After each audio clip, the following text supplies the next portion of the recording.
All right, today we are starting section 8.2. It's all about solving by factoring using GCF. So basically, we're taking what we did in chapter 7 with the GCF stuff and what we did in section 8.1 with the zero product rule. We're going to combine it all together. This slide basically says that. You do not need to write this down. So the way we're going to solve these equations, first we need two things to be true. One side has to be factorable. So factorable by GCF or by dots or by MA, as long as we can factor it. And the other side is a zero. That's when we're going to use what we're doing today. We're going to factor first, then the zero product rule. I am doing this one lesson per way of factoring. So today we're just doing GCF and zero product rule. 8.3, we're just doing MA and zero product rule. 8.4, we're just doing dots and zero product rule. And then I haven't quite decided how crazy I'm going to get. We might do an 8.5 where we mix them all together. But who knows? We'll have to see how these first couple lessons go. Any questions before we jump into examples? Wait, how many examples? There are 8 examples today. Here is the first one. Go ahead and write this down.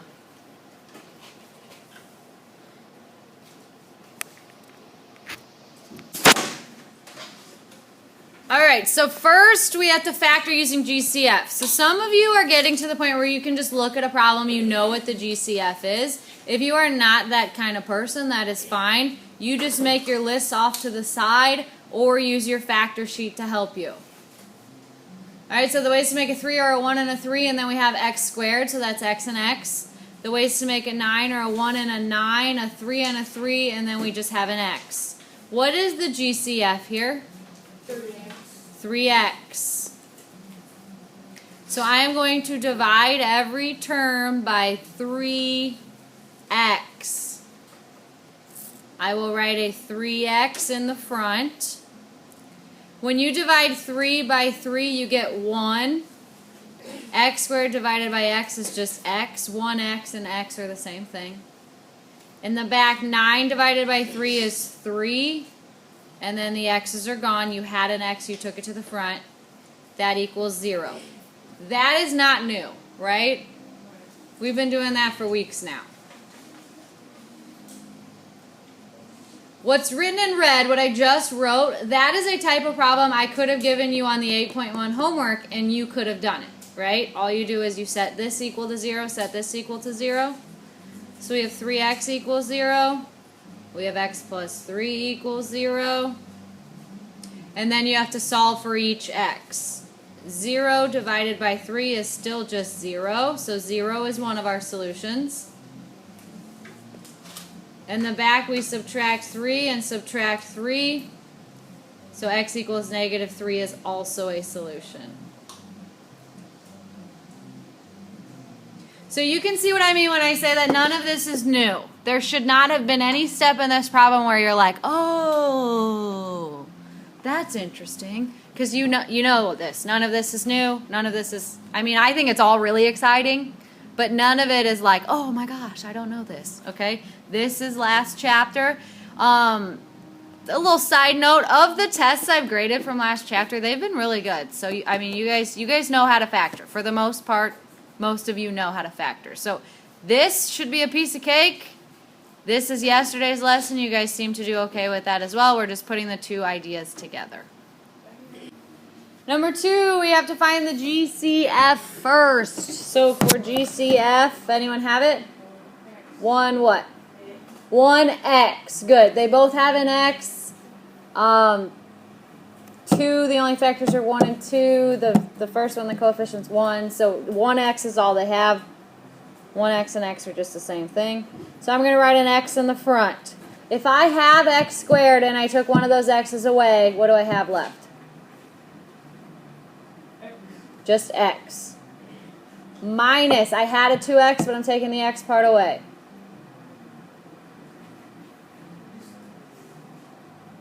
Just 2. Good. Now it is factored. It is written as a multiplication problem, so now we can use the zero product rule. So either x equals 0 or x minus 2 equals 0. If x equals 0, what do I do up there? Up here, x, let me get my arrow going. Right here, what do I do? No, You just put it in a box, that's it. It's already done. X is already isolated, it's already by itself. In the back, what do we do? Add 2. Add 2, what's 0 plus 2? 2, so your two solutions here are 0 and 2. My first hour noticed that 0 is a solution to a lot of these problems. I'll tell you what, if x is part of your GCF, if there's an x in every term in the original problem, and you pull an x out to the front, 0 will be one of your answers. That's just how GCF works. Which makes sense, because if you plug a 0 into every single term in the original problem, you're going to end up with 0. So, any questions? All right, here's number 3. Now, I am going to show you something over here. You don't need to write it down, but I just want you to watch. So let's say that we were in chapter 2. We're like time traveling back to September. And I gave you this problem. What would you have done?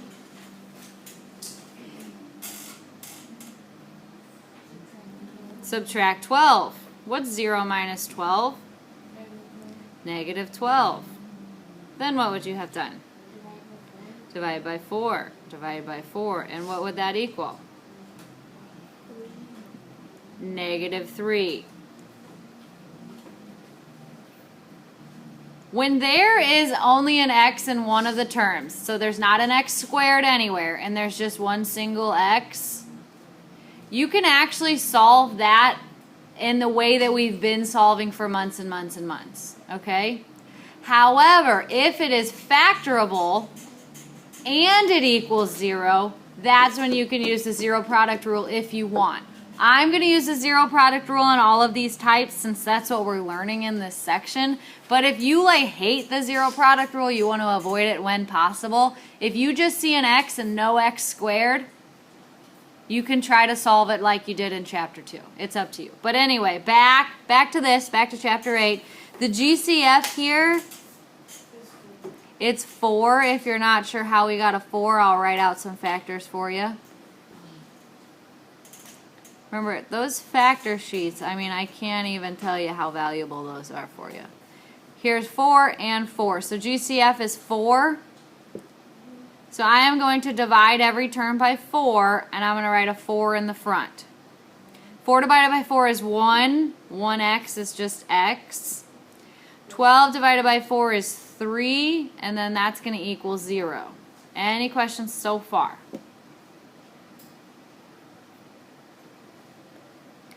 All right, here are my two factors. I'm going to set them each equal to 0.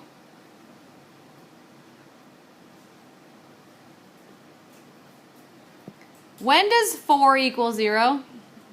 Never. There's no variable here. There's no x in the GCF. We are not going to get a solution up here. 4 never equals 0. So you can just cross that one out. Back here you will get a solution though. What do you need to do?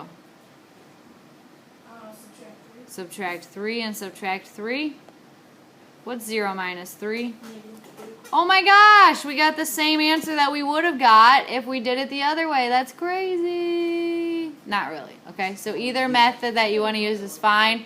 But since it is factorable and it's equal to 0, I'm going to use the zero product rule. This way? You can do it, I'm telling you, you can do it that way if you want.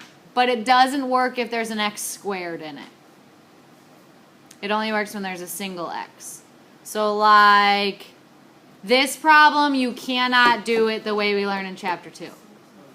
Because there's an x squared term. It only works when there's no x squared term, just an x term. Here we're going to need to use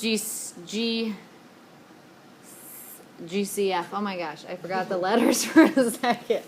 I'm sorry. Greatest common factor, GCF. Okay. Alright, so 11 is just 1 and 11. And then we have x and x. 33 is 1 and 33, 3 and 11. And then we have x. What are you guys thinking? 11x.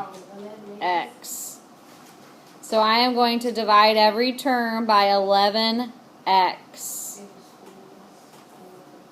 11 divided by 11 is 1. You had x squared, you're taking an x out, so 1x, or just x.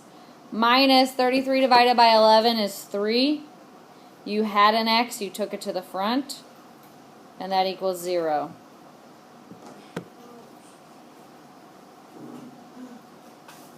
Now what?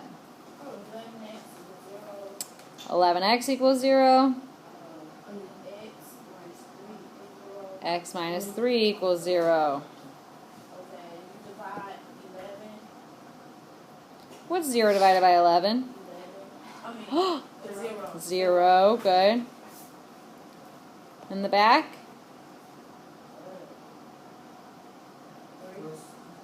Plus 3 plus 3. So x equals 3. What questions do you have?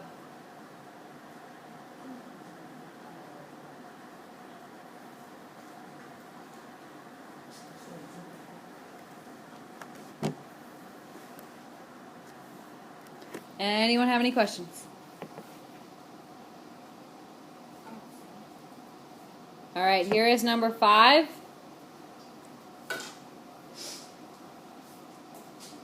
I'll do the GCF work off to the side while you're writing the problem.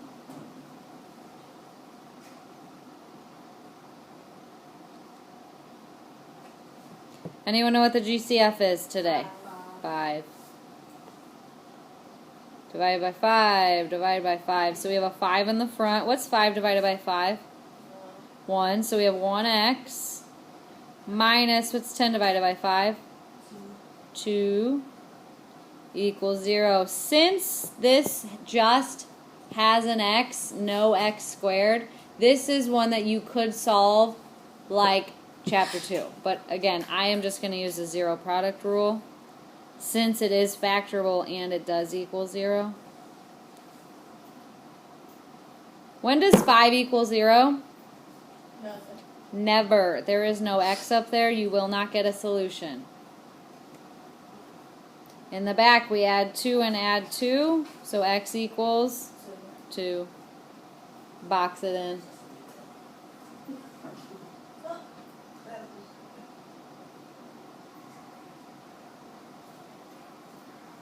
Raise your hands if you have any questions.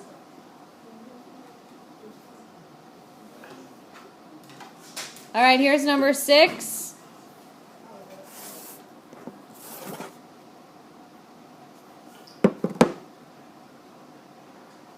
Anyone know the GCF? 1x, yeah.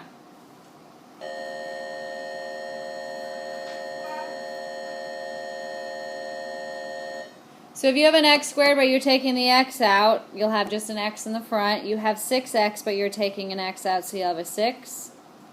Equals 0. I think I'm getting a little quick on you. Sorry, get excited.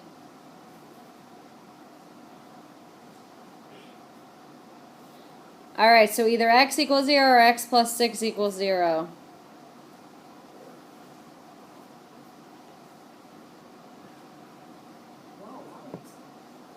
I know. Alright, x equals 0. The x is already by itself, so box it in. That's one of your answers. In the back, what do I need to do? So x equals, what's 0 minus 6? Negative 6. Good. Raise your hands if you have questions.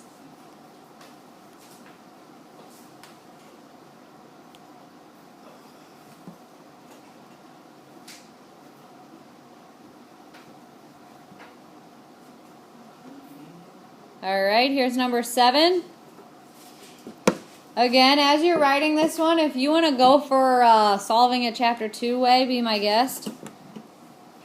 I know this is a candidate for that way since there's only an x and there's not an x squared. But since it is factorable and is equal to 0, I'm going to go ahead and do the 0 product rule. We have 1 and 7, x. 21, we have 1 and 21. 3 and 7. 7. So I'm going to divide everything by 7. Write a 7 in the front. 7x divided by 7 is just x. What's 21 divided by x? Whoa, 21 divided by 7. 3. Set both of these equal to 0.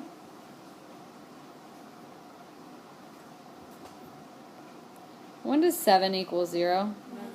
Never. There's no x up there. How do I solve the back? Minus 3, minus 3. Very good. Now, I have been alerting you to the ones where there's not an x squared term, there's just an x term, right? I keep saying, oh, you could do these like we did in chapter 2. That's usually the one where you don't get an answer in your first factor. You only get the one answer from the second factor. So just kind of start noticing patterns as you're going through these. That'll help you recognize when you made a mistake, if you can start to pick up on these patterns. Questions? All right, here's our last example of the day. There was a little typo on this one. You need to sneak an X behind that 20.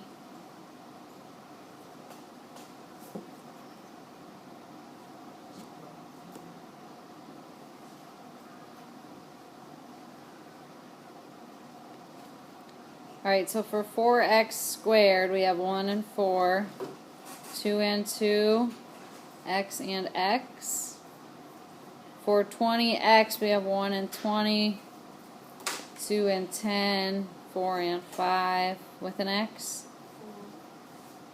4x. So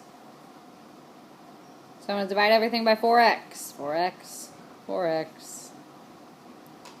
4x in the front.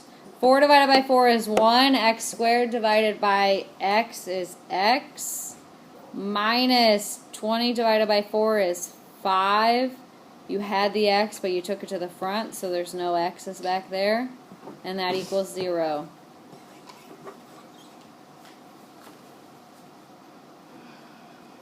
Alright, 4x equals 0. Or x minus 5 equals 0.